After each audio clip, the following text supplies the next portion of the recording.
வானாகி மண்ணாகி வடியாகி ஒளியாகி ஊனாகி உயிராகி உண்மைமாய் இன்மைமாய் கோணாகி யான் எனதென்றவரவரை கூத்தாட்டும் வானாகி நின்றாரை என் சொல்லி வாழ்த்துவேனே.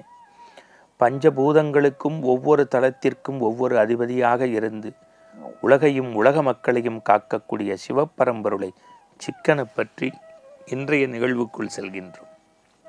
இன்று நாம் சிந்திக்க இருக்கக்கூடிய ஆன்மீக ஆனந்த தலைப்பு பொம்மையா உண்மையா. பொம்மையா உண்மையா? அது என்ன பொம்மையா உண்மையா? ஏனென்றால் இன்றைக்கு நிறைய பேருக்கு நாம் இந்த நிகழ்வின் மூலம் பதில் சொல்ல வேண்டிய கட்டாயம் இருக்கிறது. அடுத்த தலைமுறைக்கு ஆன்மீகத்தை எளிய முறையில் பரப்ப வேண்டிய ஒரு கடப்பாடும் கடமையும் பொறுப்புணர்வும் இருக்கிறது.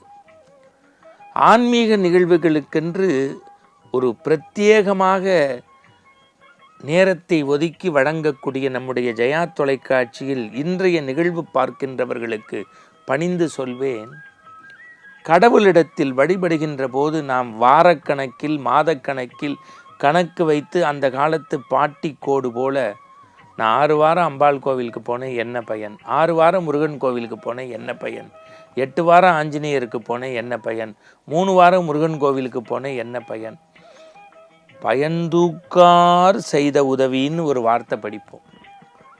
மனுஷன்ட்டையே பயனை எதிர்பார்க்க கூடாதுன்னா நம்மை படைத்த கடவுளிடத்தில் நம்ம நினைக்கலாமா?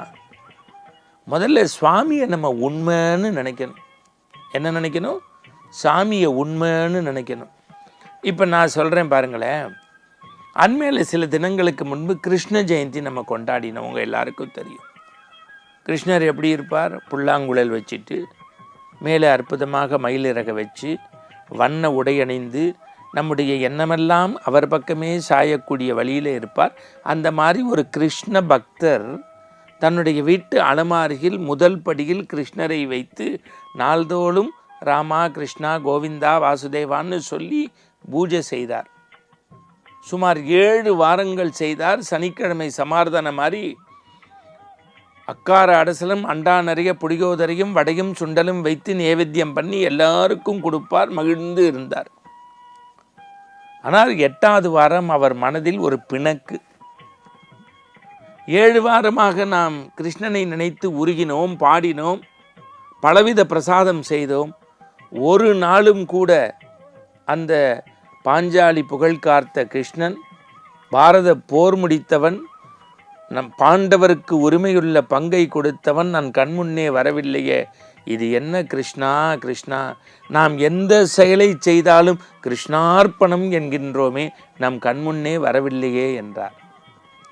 அந்த மனிதனின் அருகில் இருந்தவன் சொன்னாராம், நீ கிருஷ்ணனுக்கு 7 வாரம் செய்ய வேண்டும், நீ முருகனை ஆராதனை செய், 3 வாரத்தில் பலன் கிடைக்கும். நாம் எப்படி நம்முடைய பிரச்சனைகளுக்கு தகுந்தாற்போல் இறைவனை மாற்றி மாற்றி பற்றி கொள்கின்றோமோ, உடனே இந்த மனிதரும் கிருஷ்ணனுடைய பொம்மையை எடுத்து முதல் படியிலிருந்து 3வது படிக்கு அனுப்பி முதல் படியில் முருகனை வைத்து விட்டார். நாள்தோறும் முருக பாடல்கள், நாள்தோறும் முருக பஜனைகள். 3வது வார இறுதியில் அதே போல பிரசாத நேவேத்தியம். முதலில் தேங்காவை உடைத்து ஊதுபத்தியை கொளுத்துகின்றார், சூடம் சாம்பிராணி போடுகின்றார். ஒரு மென்மையான புகை மேலே மேலே மேலே போய் 3வது செல்ஃபில் இருக்கக்கூடிய கிருஷ்ணனுடைய முகத்திற்குள் பட்டு மூக்குக்குள் சென்று விடுகிறது. பார்த்தான் பக்தன், படவா கிருஷ்ணா, 7 வாரம் வணங்கிய போது பேசாமல் இருந்தார், இப்பொழுது முருகனுடைய பத்தி புகையை நீ அருந்துவதா என்று சொல்லி பஞ்ச தண்ணியில் நினச்சி மூக்கில் வச்சுட்டான். அடுத்த 2 நிமிடத்தில் நேவேத்தியம் பண்ணி நேவேத்தியத்துக்கு மணி அடித்து அதை எடுத்து அப்படி வாயை பார்த்து ஆவாகனம் செய்த போது அதிலேருந்து போன ஒரு மெல்லிய புகை கிருஷ்ணனுடைய வாயில் போனவுடன் அட படுவா கிருஷ்ணான்னு சொல்லி ஒரு துணியை கிழித்து கிருஷ்ணனுடைய நாக்கில் கட்டிட்டார். மீண்டும் அந்த பக்கம் திரும்பி மலர்களை எடுப்பதற்குள் அவன் கண்முன்னே காளிங்க நர்த்தனம் ஆடக்கூடிய பகவான் கிருஷ்ணன் கண்முன்னே தோன்றி பக்தா பக்தா பக்தா என்றார். இது ஒரு அற்புதமான கதை. இதை முக்கூர் போன்றவர்கள் சொல்லி நம் உள்ளம் உருக கேட்க வேண்டும். கூப்பிட்ட குரலுக்கு ஓடோடி வர வேண்டிய கிருஷ்ணா 7 வாரம் பூஜை செய்த ஒரு நாள் கூட நீ வரவில்லை. 7 நாளும் உனக்காக ஆராதனை செய்தேன், அன்போடு உருகினேன், வெண்ணெய் உருகுவதைப் போல. வரவில்லை. ஆனால் இன்றைக்கு முருக பக்தனாக நான் மாறி முருகனை வழிபடுகின்ற போது அந்த புகையையும் அந்த உணவையும் நீ உண்கிறாயே, இது முறையா, இது தர்மமா என்று கேட்டபோது கிருஷ்ணன் சொன்னானாம், என் அன்புக்குரிய பக்தனே, 7 வாரமும் என்னை பொம்மை என்று நினைத்தாய், 7 வாரமும் என்னை பொம்மை என்று நினைத்தாய். இப்பொழுதுதான் நீ என்னை உண்மை என்று நினைத்து பஞ்சும் துணியும் கட்டினார் அல்லவா. நான் பொம்மை அல்ல, உண்மையான கிருஷ்ணன். உன் உள்ளத்தை தொட்டு கேட்கின்றேன், கேழ்வரத்தை தருகின்றேன் என்றானாம்.